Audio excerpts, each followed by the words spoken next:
Hello दोस्तों।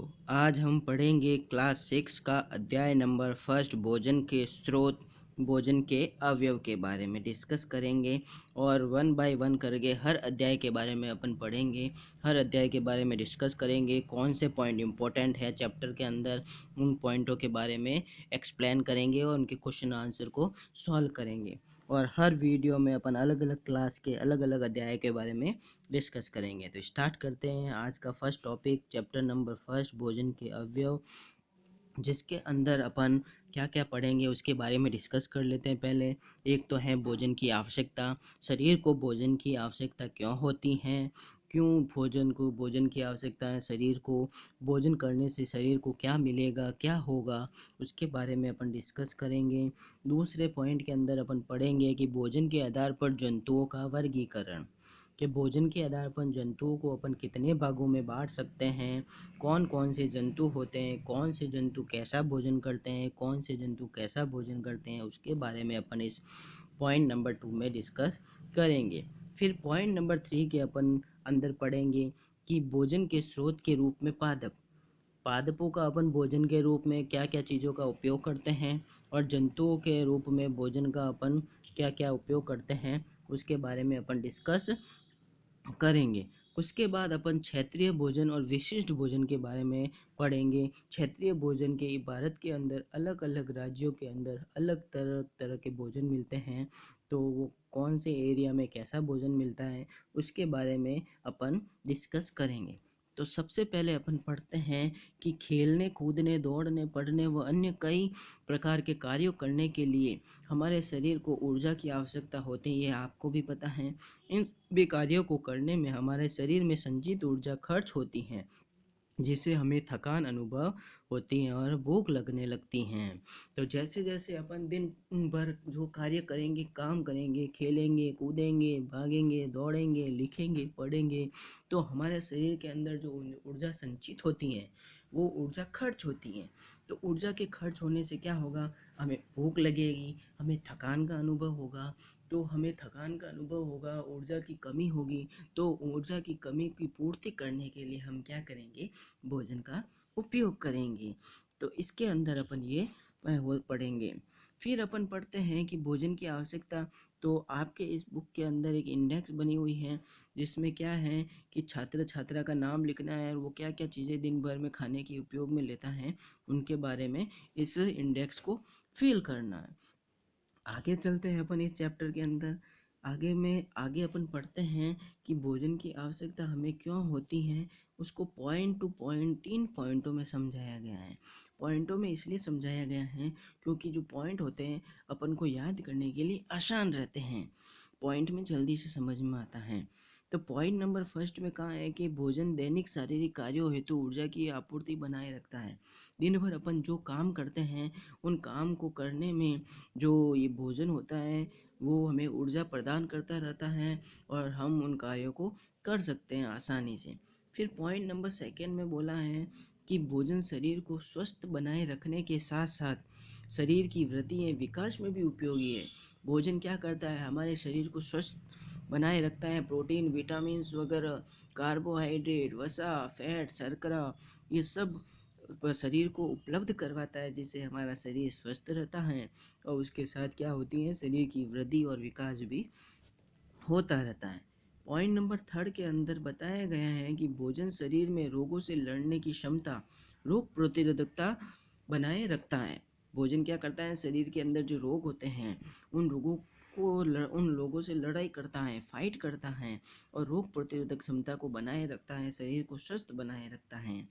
तो आगे अपन डिस्कस करेंगे, ये हो गई भोजन की हमारे शरीर को आवश्यकता।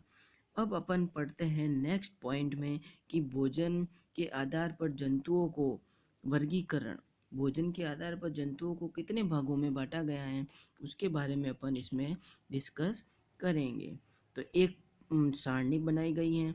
इस सारणी के अंदर बताया गया है कि कौन से जानवर कौन से टाइप का भोजन करता है और कौन सा जंतु टाइप का भोजन करता है, मतलब कि कौन सा जानवर पेड़ पौधों को भोजन के रूप में लेता है और कौन सा जानवर जो होता है मांस, मछली, कीट वगैरह ये जंतुओं को भोजन के रूप में लेता है, उसके आगे टिक करना है। तो सबसे पहले जो बकरी होती हैं वो शाकाहारी होती हैं। तो वो सिर्फ क्या करती हैं, पेड़ पौधों से प्राप्त भोजन को ही भोजन के रूप में खाती हैं। जबकि छिपकली के बारे में अगर अपन देखें तो छिपकली जो होती हैं कीटों का यूज़ करती हैं। शेर जो होता है पेड़ पौधे नहीं खाता है, तो वो भी मांसाहारी होता है, मांस का उपयोग करता है। सांप जो होता है वो भी मांसाहारी होता है। बिल्ली बिल्ली जो होती हैं क्या होती हैं, वो दूध भी पीती हैं, जबकि चूहों को भी खाती हैं। तो बिल्ली क्या हो गई, बिल्ली सर्वाहारी हो गई। सर्वाहारी मतलब जो शाकाहारी भी हैं और मांसाहारी भी हैं, वो सर्वाहारी होता है। फिर मनुष्य के बारे में देखिए तो मनुष्य भी सर्वाहारी होता है। वो भी अंडे मीट मांस वगैरह का यूज़ करता है और पेड़ पौधों के ऊपर भी डिपेंड होता है। तो अब अपन ने पढ़ लिया है कि कौन सा जंतु कौन सी टाइप का भोजन करता है। तो अब अगर आगे चलते हैं, अपन आगे पढ़ते हैं तो कौन सा जंतु कौन से टाइप का भोजन करता है, उसके हिसाब से जंतुओं को कितने भागों में बांटा गया है। जंतुओं को 3 भागों में बांटा गया है, शाकाहारी, मांसाहारी और सर्वाहारी। 3 तरह के भागों में, हर्बीवोरियस, कार्निवोरियस और ओमनिवोरियस। तो अपन एक एक के बारे में डिस्कस करते हैं और पढ़ते हैं कि शाकाहारी टाइप के जंतु कैसे होते हैं। तो ऐसे जंतु जो पेड़ पौधों से प्राप्त भोजन सामग्री को भोजन के रूप में ग्रहण करते हैं, उनको शाकाहारी जंतु कहते हैं। ऐसे जंतु जो पेड़ पौधों से प्राप्त चीज़ों का उपयोग करते हैं, उनको शाकाहारी जंतु कहते हैं। जैसे गाय भेड़ बकरी ऊँट हिरन वगैरह, ये सारे जो होते हैं शाकाहारी जंतु होते हैं। उसके बाद मांसाहारी जंतु, ऐसे जंतु जो जंतुओं को भोजन के रूप में लेते हैं, उनको मांसाहारी जंतु कहते हैं। पेड़ पौधों के ऊपर डिपेंड नहीं होते हैं मांसाहारी, वो दूसरे जानवर के ऊपर डिपेंड होते हैं, दूसरे जानवर को मार कर खाते हैं, उनको मांसाहारी जंतु बोलते हैं। जैसे शेर चीता भेड़िया मगरमच्छ सांप वगैरह, ये सारे जो होते हैं वो मांसाहारी जंतु होते हैं। उसके बाद तीसरे टाइप का जो होता है वो होता है सर्वाहारी जंतु। सर्वाहारी जंतु मतलब जो पेड़ पौधों का भी यूज़ करते हैं और भोजन के रूप में जंतुओं का भी यूज़ करते हैं, उनको सर्वाहारी जंतु कहते हैं। और वो होते हैं कौवा कुत्ता मनुष्य बिल्ली, ये सारे जो जानवर होते हैं वो सर्वाहारी जंतुओं के अंदर आते हैं। तो इनकी फ़ोटो भी दे रखे हैं जिससे आसानी से अपन समझ सकते हैं। उसके बाद एक इंडेक्स बनी हुई है, सारणी बनाई गई है, जिसमें आप अपने हिसाब से लिख सकते हैं अपने आसपास के जंतुओं के बारे में कि कौन सा जंतु जो होता है शाकाहारी होते हैं, कौन से जंतु जो होते हैं मांसाहारी होते हैं और कौन से जंतु जो होते हैं सर्वाहारी होते हैं। इन तीनों टाइप के जानवरों के नाम आप यहाँ पे इस सारणी में लिख सकते हो। उसके बाद डिस्कस करते हैं भोजन के स्रोत। अब भोजन के कौन कौन से स्रोत होते हैं, जो जंतु होते हैं वो कौन कौन से टाइप के भोजन के ऊपर डिपेंड रहते हैं, उनके बारे में हम डिस्कस करेंगे। तो इसमें भोजन के जो स्रोत होते हैं वो 2 टाइप के होते हैं, एक तो होता है पादप स्रोत और एक होता है जंतु स्रोत। तो भोजन के स्रोतों के रूप में पादपों के बारे में अगर अपन पढ़ें तो पादपों के अंदर कौन कौन से होते हैं उसके ऊपर डिस्कस करते हैं। पहले उनके पॉइंट के बारे में देख लेते हैं, जिसमें अनाज आते हैं, दालें आती हैं, सब्जियां आती हैं, फल आते हैं, शर्करा तेल मसाले स्फूर्ति पेय, ये इतने तरह के जो होते हैं पादप के स्रोत होते हैं जिसके ऊपर जंतु डिपेंड करते हैं। जो शाकाहारी जंतु जो होते हैं वो इनके ऊपर डिपेंड होते हैं भोजन के रूप में। तो अपन 1 बाय 1 करके इन चीज़ों को पढ़ेंगे। जैसे सबसे पहले लेते हैं अनाज के बारे में। तो अनाज जो होता है, जो जिसका भोजन सामग्री के रूप में उपयोग किया जाता है, इसमें अत्यधिक मात्रा में ऊर्जा होती है। अनाजों में अत्यधिक मात्रा में ऊर्जा इसलिए होती है क्योंकि इसके अंदर क्या होता है, कार्बोहाइड्रेट होता है। ये कार्बोहाइड्रेट जो होता है शरीर को क्या प्रदान करता है, ऊर्जा प्रदान करता है। तो अनाजों में कौन कौन से एग्जाम्पल हैं, गेहूँ मक्का चावल बाजरा जौ आदि जो होते हैं वो सब जो होते हैं किसके अंदर आते हैं, अनाजों के अंदर आते हैं। उसके बाद अपन पढ़ते हैं दालें। दालें क्या होती हैं, दालें फलीदार पौधों के बीजों से प्राप्त होती हैं, जिनका भोजन के रूप में उपयोग किया जाता है। और इसमें भरपूर मात्रा में क्या होता है, इसमें दालों में भरपूर मात्रा में प्रोटीन होता है, जो हमारे शरीर की प्रतिरक्षा तंत्र को मजबूत करता है, रोगों से लड़ने की शक्ति प्रदान करता है। तो दालों में कौन कौन सी दालें आती हैं? चना, सोयाबीन, मटर, मूंग, मोठ, मसूर, अरहर, ये सारी दालें जो होती हैं इनके अंदर आती हैं। उसके बाद अपन डिस्कस करते हैं सब्जियों के बारे में कि कौन कौन सी जो सब्जियां होती हैं, पादप स्रोतों में कौन कौन सी सब्जियां आती हैं। ये विभिन्न प्रकार की हैं, जैसे जड़ से प्राप्त भी सब्जियां होती हैं, तने भी होते हैं, पत्ती भी होते हैं, फूल फल आदि जो होते हैं वो सब्जियां आती हैं, सब्जियों के प्रकार होते हैं। जैसे कि यहाँ एक सारणी बनाई गई है, इस सारणी में बताया गया है कि किस पार्ट से, पौधे के किस भाग से कौन सी चीज़ मिलती है, कौन सी सब्जी मिलती है, कौन सा फ्रूट मिलता है, उसके बारे में बताया गया है। जैसे फूल जो होता है, फूल गोभी होता है, ये आपको पता है। फल जो होता है, भिंडी एक प्रकार का फल है।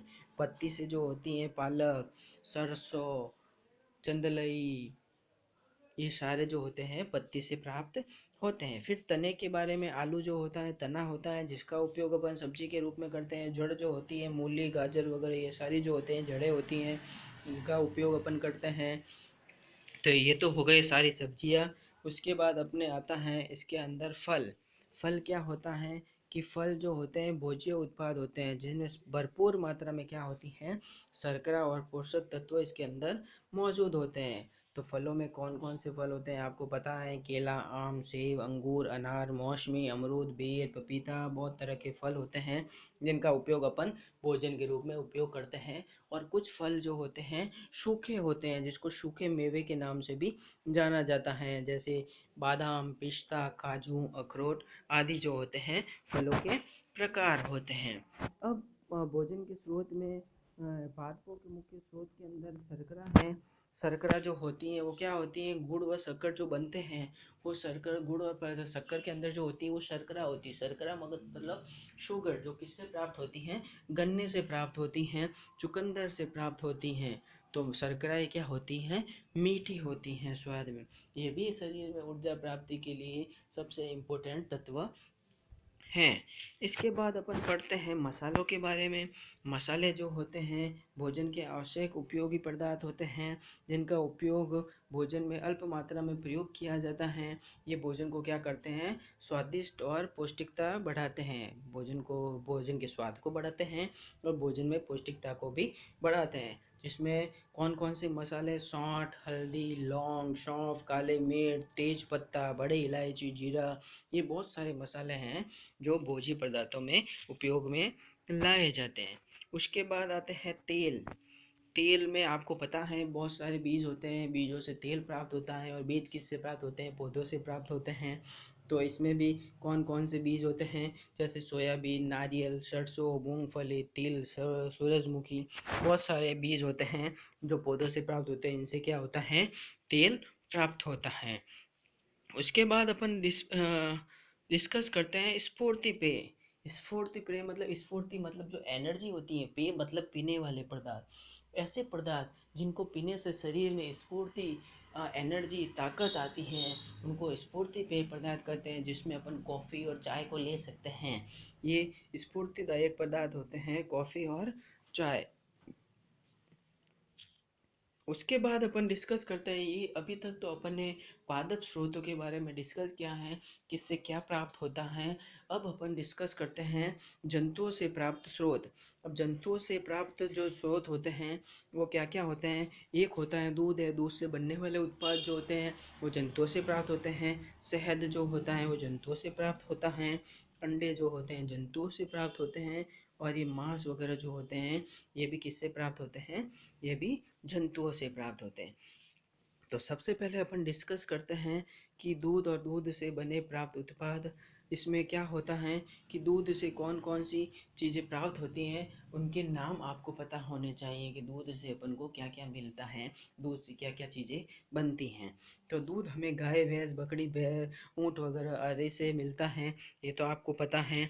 और दूध क्या करता है? शारीरिक वृद्धि के लिए क्या होता है? लाभदायक होता है। और उसके अंदर क्या होता है? कैल्शियम पाया जाता है। अब दूध से कौन कौन सी चीज़ें प्राप्त होती हैं? दूध से हमें दही, छाछ, मावा, घी, पनीर आदि जो चीज़ें हैं ये अपन को किससे प्राप्त होती हैं? दूध से प्राप्त होती हैं। तो आपको इस चैप्टर के अंदर जो भी चीज़ें इंपॉर्टेंट बताई जा रही हैं उनको याद रखना है, क्योंकि जो पीछे क्वेश्चन आंसर है उनको सॉल्व करने में आपको आसानी होगी, ढूंढने की ज़रूरत नहीं पड़ेगी। तो अपन डिस्कस करते हैं, अब दूध के प्रोडक्ट हो गए। उसके बाद अपन पढ़ते हैं शहद के बारे में। शहद जो होता है ये किससे प्राप्त होता है? ये मधुमक्खियों से प्राप्त होता है और ये लाभदायक कीट उत्पाद हैं और ये स्वाद में कैसे होते हैं? मीठे होते हैं। अंडे जो होते हैं इनके बारे में भी आपको पता है, मुर्गियों से प्राप्त होता है और जिसके अंदर क्या होता है? कैल्शियम और प्रोटीन पाया जाता है, जो क्या करता है? हड्डियों की मजबूती, शरीर को मजबूत करने में मदद करता है। उसके बाद है मांस है, मछली। ये मांस बकरा, मुर्गी या मछली आदि जंतुओं से प्राप्त होता है और ये भी क्या होते हैं? अच्छे प्रोटीन के स्रोत होते हैं। अब अपन डिस्कस करते हैं क्षेत्रीय भोजन के बारे में। अब क्षेत्रीय भोजन क्या होता है? आपको पता है कि भारत एक विशाल संस्कृति संपन्न है, भौगोलिक विभिन्नताओं वाला देश है। हमारे देश के विभिन्न प्रांतों एवं क्षेत्रों में जलवायु एवं सांस्कृतिक विभिन्नताएं होने के कारण यहाँ के खान पान और वेशभूषा पर पड़ता है। अलग अलग जलवायु होने की वजह से, अलग अलग सांस्कृतिक भौगोलिक विभिन्नताएं होने की वजह से वहाँ का पहनावा भी अलग होता है और पहनावे के साथ साथ उनके खान पान पर भी प्रभाव पड़ता है। तो अपन इसमें डिस्कस करेंगे कि भारत के अंदर कौन कौन से क्षेत्रीय भोजन हैं जिसके बारे में एक दो के बारे में अपन को पता होना चाहिए। जैसे कि अगर देखें तो राजस्थान का जो होता है दाल बाटी और चूरमा जो होता है, अगर राजस्थान का नाम आए और राजस्थान के खाने के बारे में पूछा जाए तो सबसे पहले नाम आता है दाल बाटी और चूरमा। वैसे के वैसे अगर पंजाब में जाए तो पंजाब में अपन को मिस्सी रोटी, जो 5-6 तरह के अनाजों से मिलकर बनी होती है, मिस्सी रोटी, सरसों का साग जो होता है वो पंजाब का क्षेत्रीय भोजन है। अगर दक्षिण भारत की तरफ जाएं, केरल कर्नाटक वगैरह इस तरफ जाएं अपन, तो अपन को साउथ इंडियन चीज़ें, मतलब साउथ का खाना अपन को देखने को मिलेगा, जैसे इडली डोसा वगैरह। ये सारा जो होता है साउथ इंडियन भोजन होता है। तो क्षेत्रीय भोजन के बारे में डिस्कस कर लिया। अब विशिष्ट भोजन क्या होता है? विशिष्ट भोजन में क्या होता है कि अलग अलग एरिया में अलग अलग त्योहारों के ऊपर, अलग अलग फेस्टिवल के ऊपर अलग अलग चीज़ें खाने के लिए बनाई जाती हैं, वो ही विशिष्ट भोजन होता है। जैसे कि यहाँ सारणी दे रखी है आपको।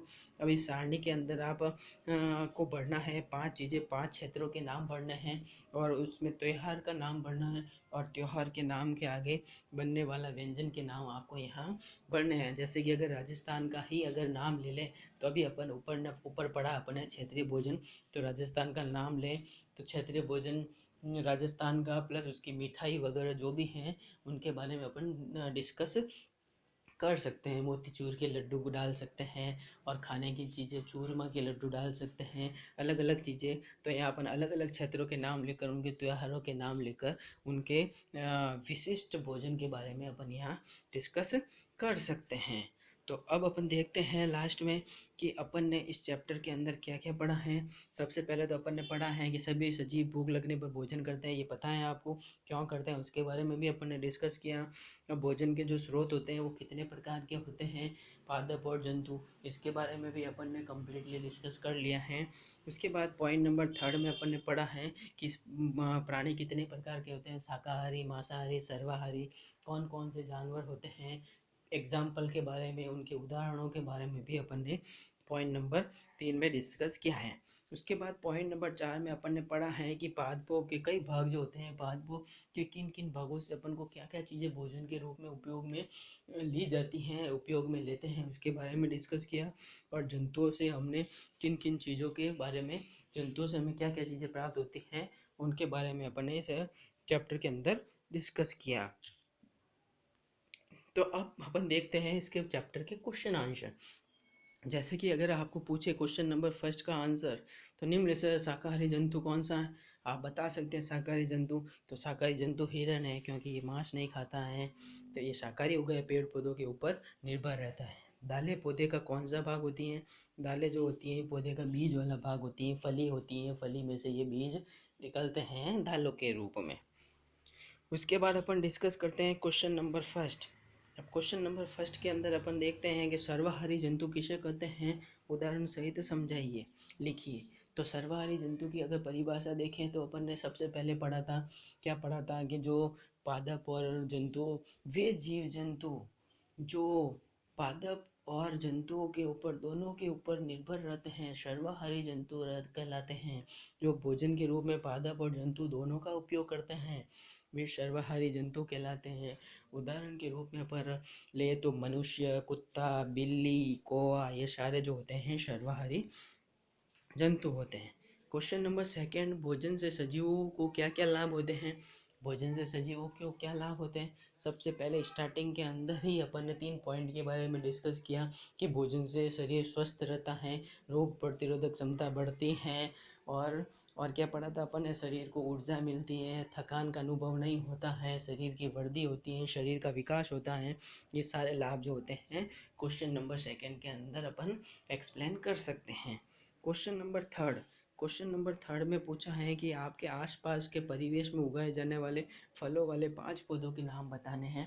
तो कौन कौन से फल आपके आसपास पौधों के रूप में, फल के रूप में लगाए जाते हैं? जैसे कि आम ले लो, केला ले लो, अमरूद ले लो, अनार ले लो, नींबू, भिंडी, ये जितनी भी चीज़ें हैं ये सारे फल हैं। तो इनका अपन इसके अंदर आंसर दे सकते हैं। उसके बाद क्वेश्चन नंबर 4 के अंदर अपन डिस्कस करेंगे कि जड़, तना, पत्ती से प्राप्त होने वाली भोज्य सामग्री किन किन पौधों से प्राप्त होती है। जड़, तना और पत्ती, एक सारणी पढ़ी थी जिसमें अपन ने पढ़ा था जड़ जो होता है मूली, गाजर वगैरह, इनसे। उसके बाद अपन ने तने के बारे में आलू का नाम लिया था, और पत्तियों से अपन ने क्या क्या पढ़ा था, पालक है, चंदलई है, बथुआ है, ये सारी चीज़ें पत्तियों के बारे में पढ़ी थी। तो इसका आंसर अपन 4 के अंदर लिख सकते हैं। उसके बाद क्वेश्चन नंबर 5 में अपन दूध से प्राप्त भोज्य पदार्थों के नाम लिखिए। तो दूध से हमें क्या क्या चीज़ें प्राप्त होती हैं? आपको पता है दूध से हमें, सबसे पहले तो दूध से हमें क्या मिलता है? दूध तो मिलता ही है, दही, मक्खन, चीज़, ये सारी चीज़ें जो होती हैं, क्रीम वगैरह, ये सारी चीज़ें जो होती हैं दूध के अंदर, दूध से हमें प्राप्त होती हैं। उसके बाद अगर दीर्घ लघुतरात्मक उत्तर देखें तो क्वेश्चन नंबर फर्स्ट में देखें तो पादपोष की विभिन्न भागों से प्राप्त होने वाली भोज्य सामग्री का वर्णन करना है। पादपोष से हमें कौन कौन सी भोज्य सामग्री प्राप्त होती हैं, जिसमें अपन ने अनाज, दालें वगैरह सारी चीज़ें पढ़ी थी, फल फूल, किन से क्या चीज़ें मिलती हैं उनके बारे में डिस्कस किया था, तो वो इसका आंसर होगा। जबकि क्वेश्चन नंबर सेकंड में जंतुओं से प्राप्त होने वाली भोज्य सामग्री, अंडे, शहद, मांस वगैरह, ये जो चीज़ें पड़ी थी, दूध वगैरह, इनके बारे में अपन इसका आंसर दे सकते हैं क्वेश्चन नंबर सेकंड में। जबकि क्वेश्चन नंबर थर्ड जो है जनरल नॉलेज का क्वेश्चन है, जिसका आंसर आप के बुक में नहीं दे रखा है, आप अपने आप उसका उत्तर दे सकते हैं आसानी से, कि भोजन संबंधी अच्छी आदतों का उल्लेख कीजिए। तो भोजन संबंधी अच्छी आदतें क्या क्या हो सकती हैं कि भोजन करने से पहले हमें हाथों को धोना चाहिए, अच्छी तरीके से साफ हाथों से भोजन करना चाहिए, स्वच्छ भोजन करना चाहिए, ढका हुआ भोजन करना चाहिए, गंदा भोजन नहीं करना चाहिए, वो संतुलित भोजन करना चाहिए जिसके अंदर सभी तरह के उपयोगी चीज़ें मौजूद हो, उस तरह का भोजन करना चाहिए, ज़्यादा ऑयल का यूज़ नहीं करना चाहिए वगैरह वगैरह, जितनी भी चीज़ें हैं आप इसमें पॉइंट बना के आसानी से लिख सकते हैं। तो आज अपन ने डिस्कस किया कुछ चैप्टर नंबर फर्स्ट के बारे में डिस्कस किया कक्षा 6 के। तो कल अपन करेंगे चैप्टर नंबर दूसरे के बारे में डिस्कस। Thank you.